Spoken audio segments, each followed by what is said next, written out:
Yo, selamat datang di channel Warga Anime, warganya para wibu sedunia.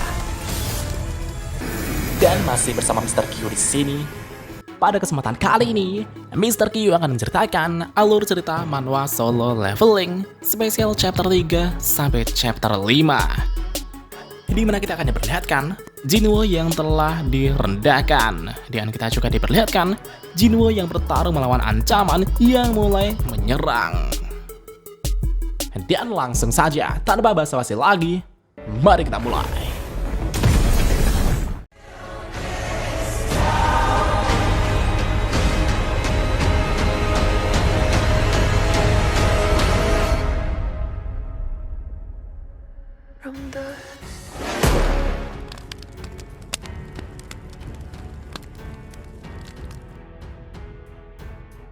Setelah Jinwoo menunjukkan kemampuan dan staminanya kepada anggota klub lari, ia pun langsung diterima bergabung. Dan setelah melihat kemampuan Jinwoo tersebut, kapten klub kemudian menjadi termotivasi dan memutuskan bahwa tujuan mereka sekarang adalah untuk memenangkan kejuaraan nasional. Dan tentunya, para anggotanya itu pun dipaksa untuk terus berlatih dan bekerja keras. Sambil berlari, seorang anggota berkata, "Bukankah target awal kita adalah masuk kejuaraan daerah? Masuk anggota klub saja sudah bersyukur, apalagi harus memenangkan kejuaraan nasional. Itu sepertinya mustahil bagiku, Kapten." Sedangkan di satu sisi, Yonggil terus berlari mengejar Jinwoo sampai ngos-ngosan tak karuan. Jinwoo yang melihat itu pun berkata, "Kenapa dia sangat bersemangat mengejarku?" Jinwoo kemudian menggerakkan tangannya dan sedikit memberikan kekuatan kepada Yonggil. Alhasil, tubuh Yonggil tiba-tiba terasa hangat dan staminanya kembali. Ia pun berlari hingga meninggalkan para seniornya. Melihat para anak baru yang bersemangat, para senior tentu tak mau kalah dan berusaha mengejar Yonggil. Dan lagi-lagi, Park Gi-sul mengawasi Jinwoo dari jendela.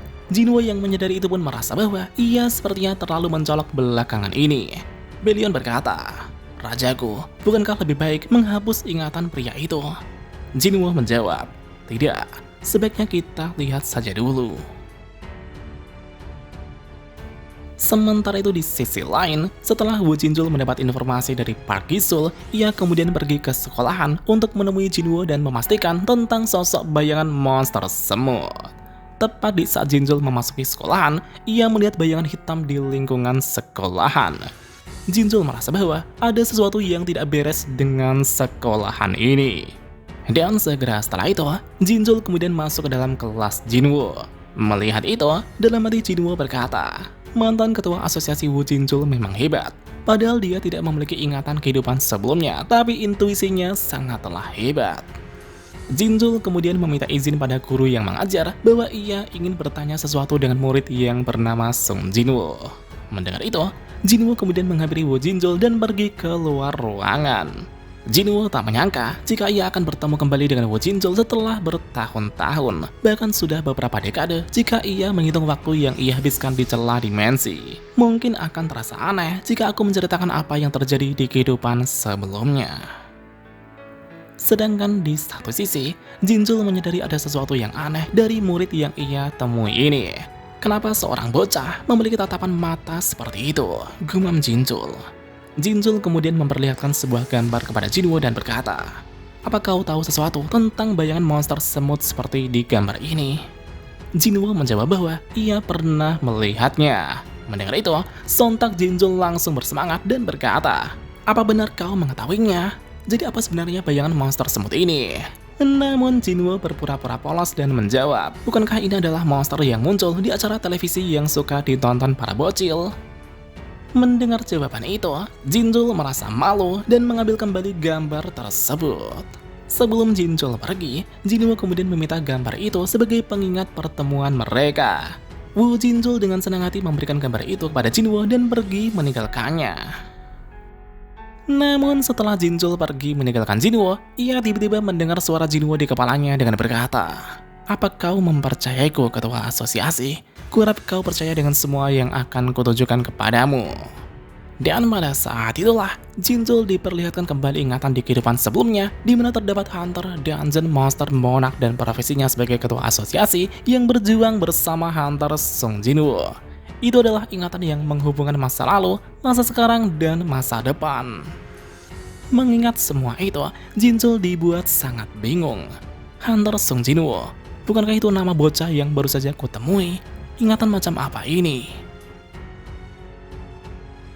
Sementara itu di satu sisi, setelah Jinwoo kembali ke kelasnya, para siswi di kelasnya itu pun penasaran kenapa seorang detektif menemui Jinwoo kemari. Jinwoo kemudian menjawab bahwa detektif itu adalah seorang kenalanku yang ingin membicarakan sesuatu hal secara pribadi denganku. Mendengar itu, para siswi itu pun sangat kagum karena Jinwoo berteman dengan seorang detektif. Bahkan saking keponya, ada siswi yang penasaran dengan tubuh Jinwoo yang katanya sangat atletis. Di tengah pembicaraan itu, tiba-tiba datang siswa berandal yang mulai membuli Jinwoo lagi. Mereka berkata, "Sepertinya kau cukup populer di sekolahan, bahkan seorang detektif juga datang melihatmu.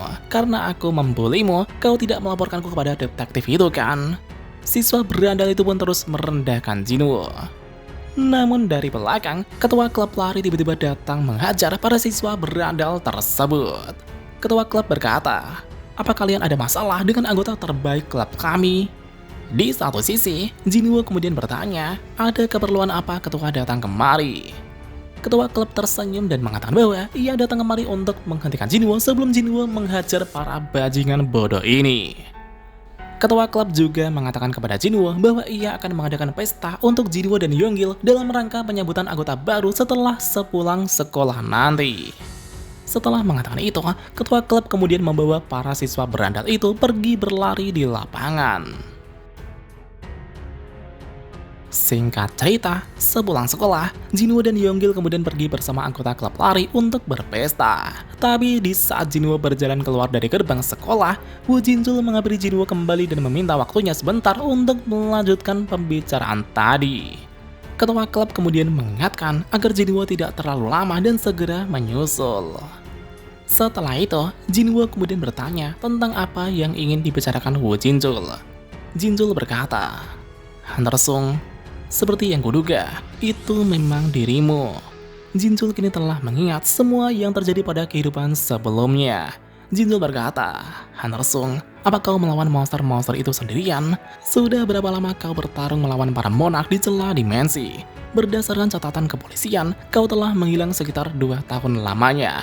Namun seharusnya 2 tahun tak mungkin cukup untuk mengalahkan mereka semua." Jinwoo menjawab bahwa ia telah menanggung beban itu sendiri selama 27 tahun di celah dimensi. Mendengar itu, Jinjul pun sangat terkejut dan berkata, "Itu sungguh gila. Apa kau pernah menyesali keputusanmu itu, Hunter Sung?" Jinwoo menjawab bahwa ia tidak menyesalinya, bahkan jika aku diberikan kesempatan yang sama sekali lagi, aku akan selalu membuat keputusan yang sama. Jinjul berkata, "Baiklah kalau begitu, sepertinya kau sangat menikmati kehidupan barumu sekarang ini." Jinwoo menjawab bahwa ini lumayan menyenangkan, tapi masalahnya tubuhku tak bisa menua lagi, jadi aku harus mengubah bentuk tubuhku dari waktu ke waktu. Mendengar itu, dalam hati Jinjul berkata, masa muda selamanya dan keabadian, dia adalah hunter yang memiliki kekuatan yang sangat di luar nalar. Namun meski dia memiliki kekuatan seperti itu, dia justru memilih untuk menjalani kehidupan seperti orang biasa. Woo Jinjul lantas menanyakan apa rencana Jinwoo ke depannya. Bagaimana kalau kau bergabung dengan kepolisian? Jinwoo kemudian bertanya, kenapa aku harus menjadi polisi? Jinjul menjawab, bukankah banyak kriminal yang menyerahkan diri ke kantor polisi karena monster bayangan milikmu? Para kriminal itu mengatakan bahwa sekarang sangat sulit untuk melakukan kejahatan di tengah teror seperti itu. Jinwoo berkata, kalau aku menjadi polisi, polisi lainnya tak akan ada pekerjaan. Tapi baiklah, aku akan memikirkannya. Setelah pembicaraan itu selesai, Jinwoo kemudian pergi meninggalkan Woo Jinjul. Setelah beberapa waktu berlalu, scene kemudian berpindah ke tempat seperti gurun bebatuan.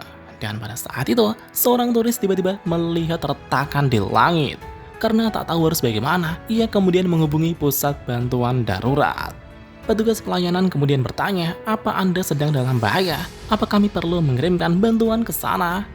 Turis itu menjawab bahwa ia juga tak yakin berada dalam situasi bahaya atau tidak. Tapi yang pasti, aku hanya ingin melaporkan sesuatu yang kulihat di langit. Aku melihat begitu banyak retakan di langit.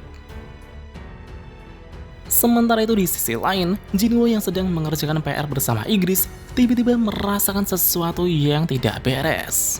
Segera setelah itu, Jinwoo kemudian pergi menemui utusan ruler untuk menanyakan sesuatu. Jinwoo kemudian mengatakan bahwa ada sesuatu yang mencoba datang ke bumi. Apa kau tahu siapa mereka? Utusan ruler menjawab bahwa baru-baru ini ada beberapa sosok yang ingin menginjakan kaki ke dunia kami. Tapi sepertinya mereka berubah haluan ke dunia ini setelah dikejar oleh pasukan langit. Mereka adalah ras giant yang memakan batu yang juga dikenal sebagai Titan. Jinwoo berkata, sepertinya mereka adalah ancaman. Musuh yang seharusnya menargetkan dunia ruler justru malah menargetkan bumi. Kalau begitu, kemungkinan besar akulah penyebabnya. Aku telah meninggalkan jejak kekuatan besar yang kumiliki. Baiklah, aku yang akan menanganinya. Scene kemudian berpindah ke daerah gurun bebatuan kembali. Setelah pemerintah menerima laporan dari turis tersebut, pasukan militer dan para ilmuwan kemudian bergerak untuk mencari tahu tentang fenomena yang terjadi di langit. Seorang ilmuwan kemudian berkata, aku sudah mempelajari anomali cuaca selama 30 tahun, tapi baru kali ini aku melihat fenomena retakan di langit seperti itu. Apa mungkin akan ada sesuatu yang keluar dari sana? Jenderal militer kemudian menjawab, kalian jangan khawatir, kalau memang ada sesuatu yang keluar dari retakan itu, pasukan militer kami akan mengatasinya. Namun hal mengejutkan terjadi. Senjata militer yang sudah mereka siapkan tiba-tiba melayang di udara. Dan ternyata itu adalah ulah Song Jinwoo yang menggunakan skill authority untuk menggerakkan semua itu. Dari jauh Jinwoo berkata, mana mungkin senjata seperti itu mempan terhadap mereka. Aku merasakan keinginan kuat dari musuh yang ingin melahap bumi ini. Nafas mereka terdengar cukup dekat. Jinwoo kemudian mengeluarkan beberapa degrenya yang baru. Mulai dari sini, yang kalian lawan adalah seorang monark yang juga seorang hunter. Dan pada saat itulah muncul pasukan Titan yang tak terhitung jumlahnya dari retakan di langit tersebut. Terlihat tubuh mereka yang sangat besar dan juga dilapisi armor batu yang sangat kuat. Sosok pemimpin Titan kemudian datang menghampiri Jinwoo dan berkata, apa-apaan ini? Apa hanya kau sendiri yang ingin menghentikan kami? Jinwoo dengan santai menjawab, apa aku terlihat sendiri di matamu? Bayangan Jinwoo itu mulai menyebar luas ke seluruh area. Dari bayangan tersebut, muncullah pasukan bayangan yang tak terhitung jumlahnya. Terlihat Belion, Beru, Igris, dan semua prajurit bayangan siap bertarung. Jinwoo kemudian menatap Titan di depannya dan berkata, baiklah, mari kita mulai. Scene kemudian berpindah ke kantor kepresidenan. Setelah mengetahui adanya monster yang keluar dari retakan di langit negaranya, presiden itu pun sangat cemas dengan apa yang akan terjadi. Apa kami mampu merahasiakan hal gila ini kepada dunia? Tapi sebelum itu, apa kami mampu menangani monster yang luar biasa besar itu? Jenderal Harrison yang memimpin pasukan militer kemudian menyampaikan kepada presiden bahwa situasi berbahaya itu sudah berakhir. Jenderal Harrison kemudian memperlihatkan sebuah rekaman video yang diambil dari drone yang ditempatkan di sana. Dari rekaman video itu, terlihat Jinwoo yang berdiri di tengah monster-monster raksasa yang keluar dari retakan di langit. Presiden dan semua orang yang melihat rekaman video itu pun sangat tercengang dengan apa yang mereka lihat. Apa-apaan itu? Siapa pemuda yang melawan monster itu? Pemuda itu terlihat seperti orang Asia. Siapa dia sebenarnya? Dan bagaimanakah hasil pertarungan Jinwoo dengan para Titan? Mari kita lanjut di part selanjutnya.